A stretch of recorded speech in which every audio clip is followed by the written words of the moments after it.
नमस्कार बच्चों, class 9th के स्टूडेंट का स्वागत है। आज की इस वीडियो में हम कक्षा 9वीं की गणित का चैप्टर 1 अध्याय एक संख्या पद्धति का आज हम एग्जाम्पल नंबर 11 करने वाले हैं, जो आपकी बुक के पेज नंबर 20 पर है। ये सवाल यहाँ पर हमको ये कह रहा है, संख्या रेखा पर 5 दशमलव स्थानों तक अर्थात 5.37777 तक 5.37 बार का निरूपण करना है। यहाँ पर आपको एक संख्या दी गई है 5.37777, आपको इसका निरूपण करना है। ये बहुत ही आसान सवाल है और बहुत ही इजी सवाल है। इसके लिए आपको सबसे पहले अपनी एक कॉपी खोलना है। मैं आपको कॉपी में करके दिखाता हूँ। आपको सिंपल सी अपनी एक कॉपी खोलना है और कॉपी में सबसे पहले आपको एक रेखा खींचना है। एक सिंपल सी आपको लाइन खींचना है। यहाँ पर मैंने एक सिंपल सी एक लाइन खींच लिया। क्लियर है ये। अब यहाँ पर आपकी संख्या क्या दी गई है बच्चों? यहाँ पर आपकी संख्या दी गई है 5.37777 दी गई है। तो 5.3 5.3 जो होगा ना बच्चों, 5.3 जो होगा वो 5 और 6 के बीच में होगा। किसके बीच में होगा? 5.3 जो होगा 5 और 6 के बीच में होगा। तो आपको 5 और 6 के बीच में एक अंतराल ले लेना है। फिर उसके बाद आपको यहाँ पर ना बीच में 10 लाइन खींचना है। कितनी लाइन खींचना है? 10 लाइन खींचना है अंदाज से। इसका आप आधा कर दीजिए। अंदाज से आधा आपका ये हो गया। अब देखिए 10 लाइन, 1 2 3 4 5 6 7 8 9 और ये हो गया 10। अब 5.3 तो 5.1 5.2 और 5.3 5.3 जो आपका होगा ये है। यहाँ पर आपका कितना? 5.3 है और ये वाला आपका 5.4 है यहाँ पर 5.3 और 5.4 यहाँ पर आपका ये दिया गया है। तो 5.3.7 मतलब 5.3 और 5.4 इन दोनों के बीच में आपकी ये वाली संख्या आने वाली है। 5.3 5.1 5.2 5.3 और 5.4 इन दोनों के बीच में आएगी। क्लियर है? अब 5.3 और 5.4 को हम जूम करेंगे। यहाँ से हमने मोबाइल कैमरा से उसको जूम कर रहा है। जूम करेंगे तो आपका अगला चित्र ऐसा बनेगा। देखिए अब 5.3 और 5.4 को हम जूम करेंगे तो देखिए बच्चों बहुत आसान है, आप देख सकते हो। 5.3 और 5.4 को हम यहाँ पर जूम करेंगे तो समझ लीजिए ये जो डंडी है इसको हमने जूम करें तो ये डंडी आ गई आपकी कितनी? 5.3। 5.3 आपकी डंडी आ गई है ना। और ये वाली डंडी है वो आपको अपने से जूम करो तो ये आ गया। आप कितना आ गया? 5.4 आपका जी आ गया।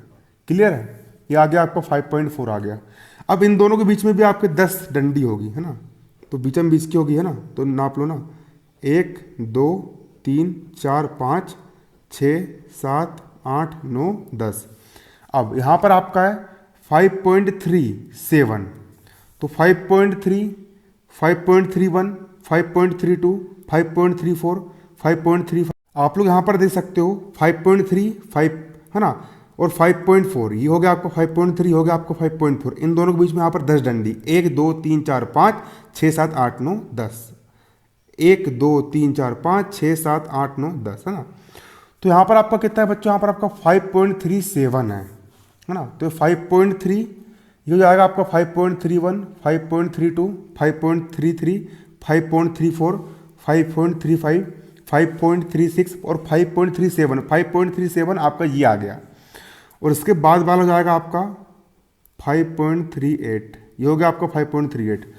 तो 5.37 ये कहाँ पर आपका? 5.37 के बाद में। क्लियर है? 5.37 के बाद में। क्लियर? 5.37 के बाद में।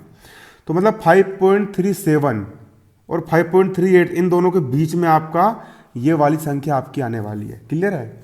तो यहाँ पर हम इसको भी इसी प्रकार से हल कर लेंगे ना।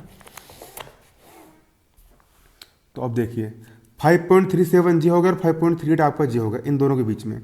अब इसको हम फिर से जूम कर लेंगे। तो बहुत सिंपल है, आपको स्केल लेना है। 5.37 आपका ये बन गया और 5.38 बच्चों यहाँ पर आपका ये बन गया। अब देखिए यहाँ से हम एक सिंपल सी लकीर खींच लेंगे ये। क्लियर है? ये हो गया आपकी 5.37 ये वाली डंडी। इस डंडी को यहाँ पर हम ये दर्शा देंगे 5.37। क्लियर है? और ये डंडी 5.38 है। ये डंडी आपकी यहाँ पर जा गई। ये हो गई आपकी 5.38। इसको हमने एक प्रकार से जूम कर लिया। एक प्रकार से हमने इसको यहाँ पर क्या कर लिया बच्चों, यहाँ पर हमने इसको जूम कर लिया। आप मोबाइल में जूम करते हो ना वैसे ही। ये बीच का हो गया आपका 5.37। यहाँ बीच में 10 डंडी, 1 2 3 4 5 6 7 8 9 और जो हो गया आपका 10। अब यहाँ पर आपका देखिए क्या है 5.37, फिर 7 है, मतलब सिर्फ 7 तक जाना है हमको यहाँ पर। देखिए ये 1 2 3 4 1 2 3 4 5 6 7 यहाँ पर आएगा आपका। यहाँ पर आपको क्या आएगा 5.377, यह हो गया आपका 5.377। ये वाली डंडी हो गई आपकी, है ना।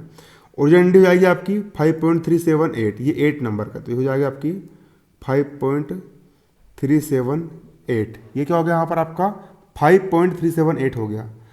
अब एक डंडी जे हो गई और एक डंडी जे हो गई। जे हो गई आपकी 5.377 और जे हो गई आपकी 5.378। तो यहाँ पर 5.37। अब इन दोनों के बीच में यहाँ पर आपकी अगली संख्या आने वाली है। अगली संख्या आपकी कहाँ आने वाली है, इन दोनों के बीच में आने वाली है। इन दोनों की कहाँ पे आने वाली है, बीच में आने वाली है। तो ये वाली डंडी को यहाँ पर हमने इस तरफ लिख दिए और ये डंडी यहाँ पर आपकी इस तरफ ही चलेगी। इसको हमने जूम मार दी, फिर से इसको हमने जूम मार दी। इसी को हम आवर्धन बोलते हैं। आवर्धन का मतलब आपको पता है, आवर्धन को तो जूम बोलते हैं अंग्रेजी में। हमको यहाँ पर आवर्धन ज्ञात करना मतलब इसको हमको जूमिंग ज्ञात करना है ना। आवर्धन को ही अंग्रेजी में जूम कहा जाता है। ये डंडी यहाँ पर आपकी क्या है बच्चों, ये डंडी यहाँ पर आपकी है 5.377, है ना। तो यहाँ पर हम इसको ये लिख लेंगे, ये डंडी होगी यहाँ पर आपकी 5.377 और ये डंडी यहाँ पर आपकी 5.378, है ना। तो इस डंडी को यहाँ पर हम लिखेंगे क्या 5.378। ये हो गया आपकी 5.378। मतलब इसको हमने जूम कर ली। इसको हमने जूम कर रहे तो आपको एक प्रकार से इस टाइप का आपको व्यू पॉइंट आपको देखने को मिलेगा। फिर इसके बीच में आपकी 10 डंडी है ना, ये हो गया आपकी पहली, दूसरी, तीसरी, चौथी, 5वीं, 6वीं, 7वीं, 8वीं, 9वीं, 10वीं। तो 5 पॉइंट हम कहाँ पे आना, हमको जाना है बच्चों 5.37777। यहाँ पर हमको 7 पे जाना है ना। तो यहाँ पर हम चले जाएंगे। देखिए 5 पॉइंट, ये 1 2 3 4 1 2 3 4 5 6 7 यहाँ पर आना है। मतलब जी हो गया यहाँ पर आपको क्या, ये हो जाएगा बच्चों आपका 5.3777। ये हो गया यहाँ पर आपका। और जो जाएगा यहाँ पर आपका ये वाला बिंदु 5.3778। इन दोनों के बीच में यहाँ पर आपका ये संख्या यहाँ पर आपकी आ जाएगी। यहाँ पर आपकी संख्या आने वाली है। यहाँ पर आपकी क्या आने वाली बच्चों, यहाँ पर एक प्रकार से आपकी संख्या आने वाली है। इस प्रकार से यहाँ पर हम अपनी संख्या को निकाल सकते हैं। क्लियर है। तो इस प्रकार से यहाँ पर हम अपनी संख्या को निकाल सकते हैं। यहाँ पर आप दर्शा दीजिए x करके, यहाँ पर आपकी संख्या है। और यहाँ से आप एक प्रकार से लकीर भी खींच सकते हो इस टाइप से। यहाँ पर हमने बना ली, इसको आप नोट कर लीजिए। ये पहली रेखा, फिर दूसरी रेखा, फिर तीसरी रेखा, फिर चौथी रेखा। यहाँ से आप लाइन खींच लीजिए, ये है ना 5.34। यहाँ से ये एक पहला डॉट आप यहाँ पर बना लीजिए और आप लास्ट डॉट कहाँ बना लीजिए, यहाँ बना लीजिए। और इन दोनों से जाती यहाँ पर आपको एक रेखा खींच लेना, ये इस टाइप से ये है ना। तो यहाँ पर आपकी ये हो गया आपका आंसर, है ना। इसको आप कॉपी में नोट कर लीजिए। पेपर में आएगा तो आपको इसी प्रकार से पूरा इसको बनाना है और आपको इसी प्रकार से पूरा सोल्व करना है। सवाल समझ में नहीं आएगा तो वीडियो को आप लोग फिर से एक बार देख लीजिए, तो आपको अच्छे से समझ में आ जाएगा। धन्यवाद। जय हिंद, जय भारत।